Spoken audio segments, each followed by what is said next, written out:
इसी भारतवर्ष की पवित्र धरा पर संत रैदास जी महाराज,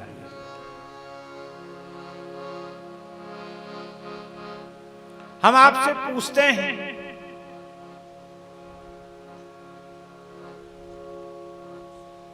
क्या कोई भारतवर्ष का ऐसा व्यक्ति है, ऐसा धार्मिक जगत का कोई आचार्य, संत, महापुरुष, जगत गुरु, कोई ऐसा व्यक्ति है जिसके चित्त में रैदास जी के प्रति श्रद्धा न हो, रैदास जी के प्रति प्रेम न हो, उनके चर्मकार कुल में उत्पन्न होने से कोई उनके प्रति द्वेष या घृणा की बुद्धि रखता हो? ऐसा कोई भारतवर्ष में है? यदि ऐसा कोई है तो उसे हिंदू कहलाने का अधिकार नहीं है, उसे सनातन धर्मी कहलाने का अधिकार नहीं है। क्यों भेद नहीं है? इसलिए नहीं है क्योंकि चर्मकार कुल में उत्पन्न होने के बाद भी रैदास जी परम भक्त हैं। वर्णाश्रम अभिमान तज पद रज बन नहीं जा,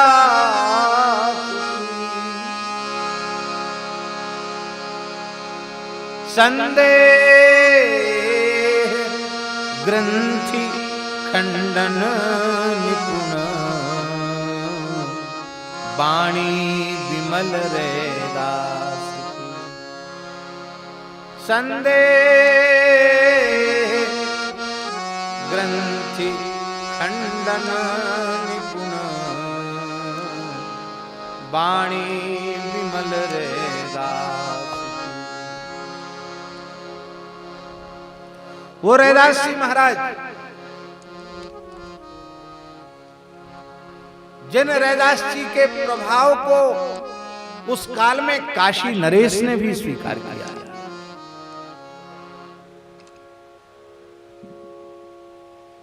काशी नरेश रैदास जी का दर्शन करने के लिए आए।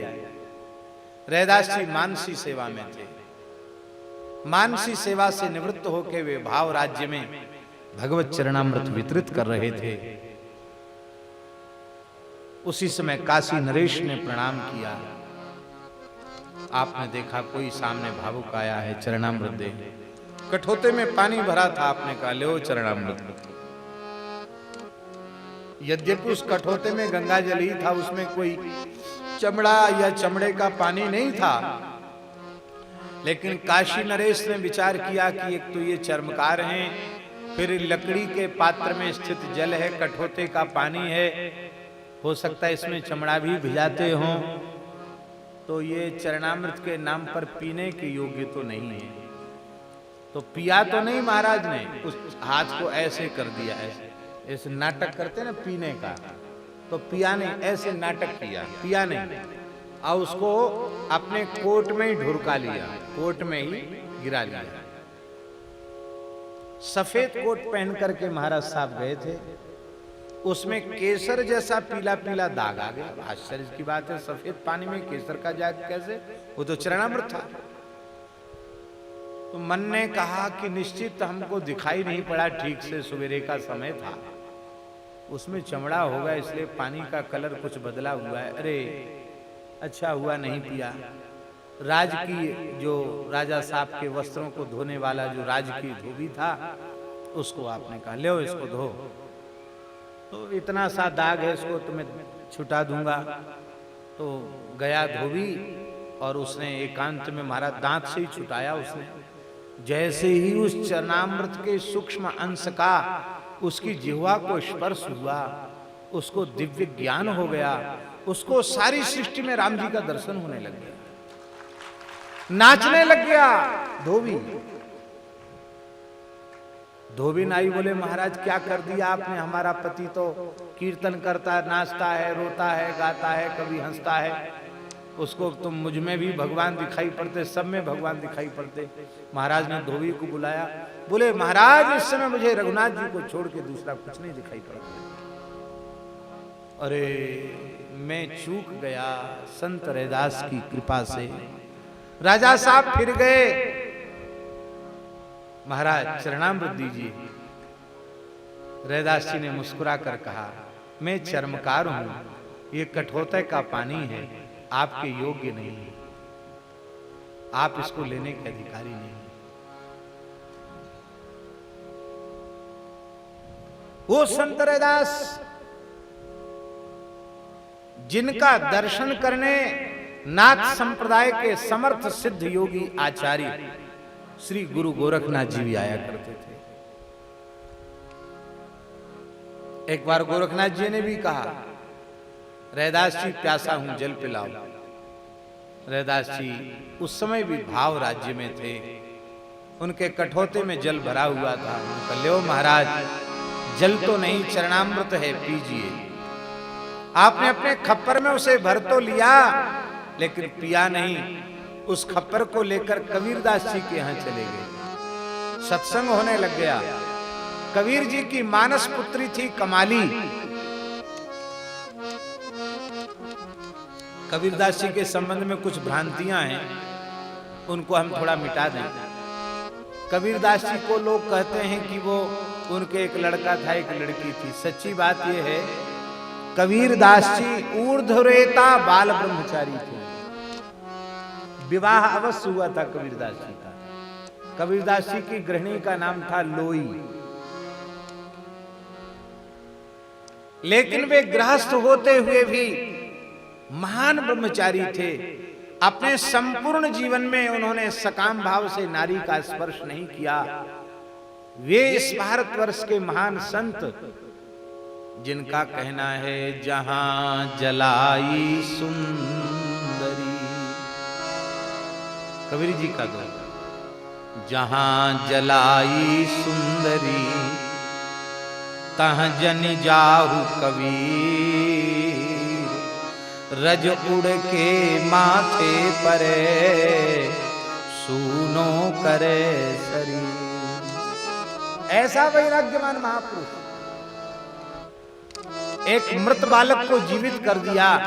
उसमें बादशाह ने इस घटना को देखा तो कहा, कमाल है भाई कमाल। उस बच्चे का नाम कबीरदास जी ने कमाल रख दिया। ऐसी एक गंगा में बहा दी गई थी मृत कन्या, उसे आपने जीवित कर दिया, उसका नाम कमाली हो गया।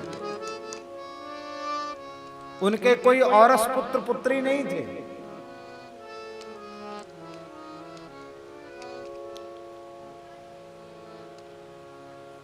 आप लोग कहेंगे कि ये गृहस्थ का नाटक ही क्यों किया? भाई देखो, ऐसा है कि जब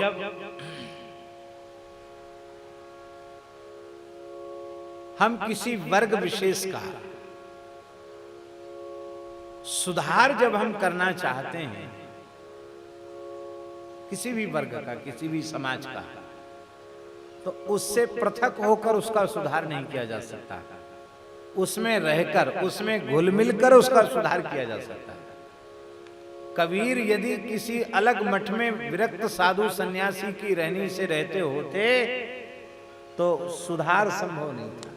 इसलिए घर में रहकर, एक गृहस्थ के परिवेश में रहकर के उन्होंने जो समाज सुधार का काम किया, जो सबके भीतर भक्ति के संस्कार, ज्ञान वैराग्य के संस्कारों को का सृजन करने का जो कार्य किया, वो समाज से दूर रहकर संभव नहीं था। इसलिए कबीरदास जी महान विरक्त होते हुए भी गृहस्थ परिवेश में रहे।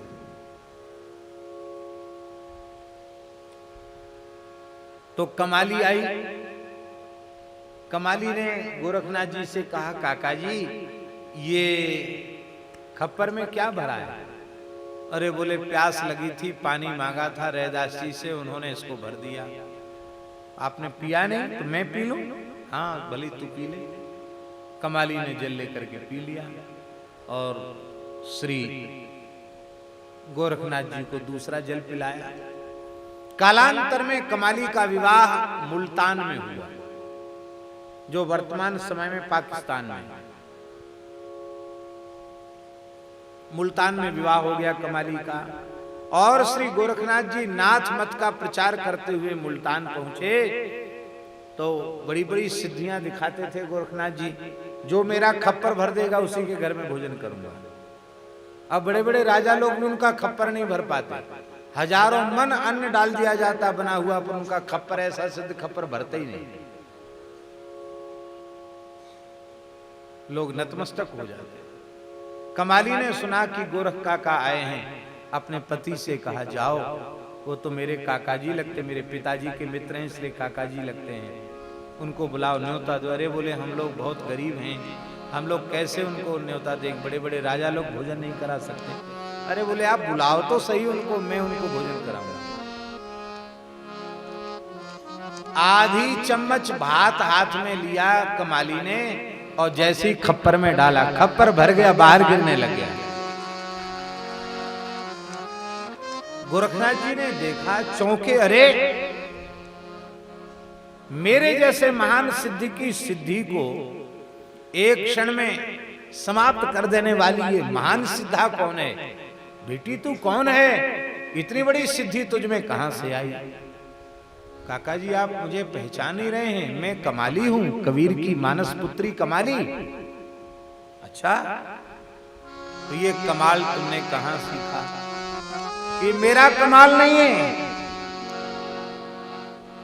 ये तो जो रैदास जी के यहां से जल लेके आए थे उसी का कमाल था। जब से पिया है तब से मुझे सब कुछ प्राप्त हो गया जो एक महान सिद्ध को प्राप्त होता है। ओहो, गोरखनाथ जी प्रसाद पाके योग बल से अंतर्धान हुए और फिर काशी पहुंचे। फिर खप्पर आगे किया रैदास जी के सामने, रैदास जी भोजन मुल्तान में करके आया हूं, प्यास लगी है, पानी पिलाओ। रैदास जी ने कहा, जब प्याते थे तब पिया नहीं, जब प्याते थे तब पिया नहीं, जिन पिया पिया को जान लिया,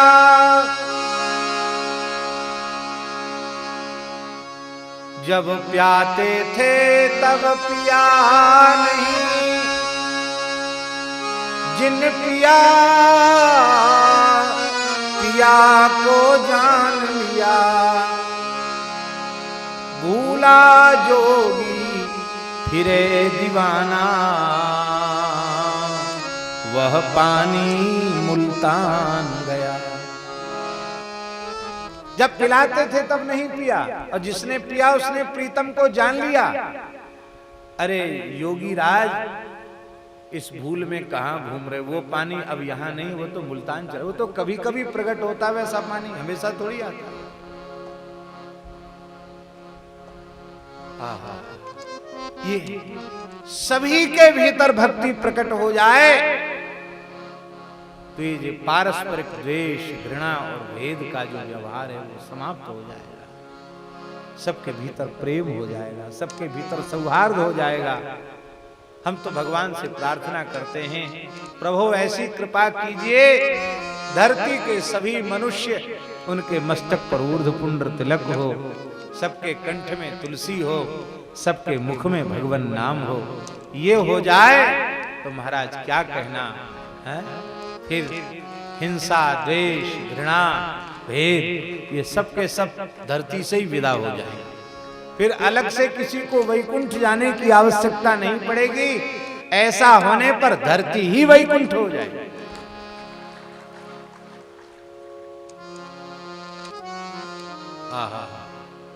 मैं अपनो मन हरिसों जोर्यो, हरिसों जोरी सवन सो तोर्यो, सभी प्रहर तुम्हारी आशा, मन क्रम वचन कहत रैदास। भाई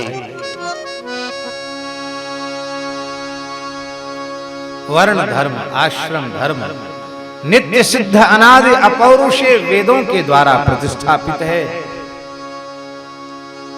वो अपने मूल स्वरूप में सुरक्षित रहने ही चाहिए, लेकिन वे अपने मूल रूप में सुरक्षित भी रहे आवें और समाज प्रेम के एक सूत्र में बंधा रहे। द्वेष और घृणा का व्यवहार किसी प्राणी के द्वारा किसी प्राणी के प्रति न हो, ये कैसे संभव है? इसका एक ही उपाय है, सभी जीव भगवत शरणागत हो जाएं।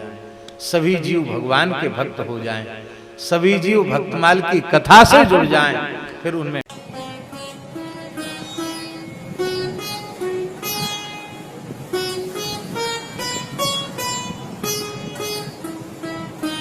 श्री सीताराम। प्रतिदिन सत्संग एवं दर्शन के लिए श्री महाराज जी के ऑफिशियल चैनल को जरूर सब्सक्राइब करें।